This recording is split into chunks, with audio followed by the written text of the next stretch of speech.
A healthy parent seeks to raise a child into an independent, confident, and emotionally secure adult. While on the other hand, an unhealthy parent may unconsciously seek something different, and that is admiration, obedience, eh, or even emotional worship. Mhm. When a parent's ego becomes more important than a child's well being, the relationship shifts from nurturing to controlling. Mhm. The child is no longer loved for who they are, but they are now valued for how well they protect the parent's self image. You know, mm, children naturally look up to their parents, but they should never be responsible for maintaining a parent's self worth.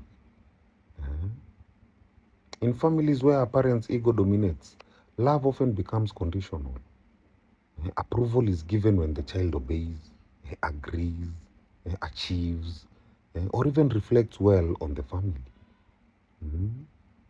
Disagreement may be treated as disrespect, independence as rebellion, uh, and healthy boundaries as betrayal.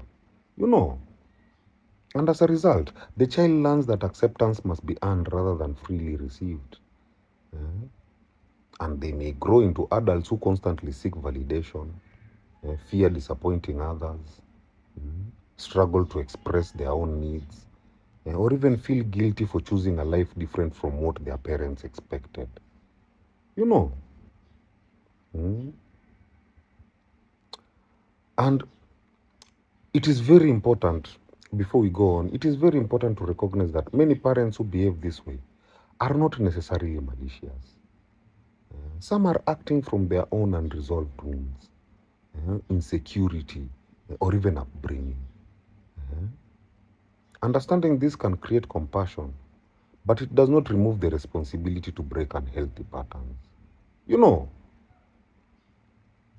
psychologically, when a parent consistently prioritizes their own emotional needs over those of the child may develop insecure attachment. They may develop people pleasing tendencies, uh, low self worth, or even difficulty forming an independent identity. Mhm. Healthy parenting supports emotional security while gradually encouraging autonomy. So the goal is not to raise children who are permanently dependent, but adults who can think, who can choose, and live responsibly. Mm. Spiritually, parenthood is an act of stewardship, not ownership. Huh? Children are not extensions of a parent's ego or instruments of personal validation. Huh? They are individuals entrusted to our care. Mm. Genuine love seeks to guide, it seeks to protect and to empower rather than to control. Uh, The greatest gift a parent can give is not unquestioning loyalty, but the freedom for a child to become the person they were created to be. You know,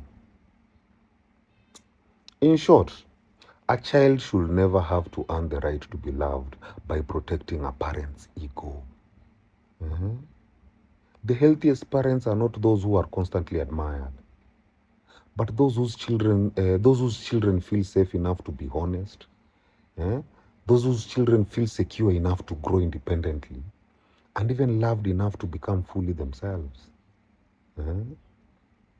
True parenting is measured not by how much a child worships you, but how confidently they can stand on their own. You know, my people, hail, hmm? Hail.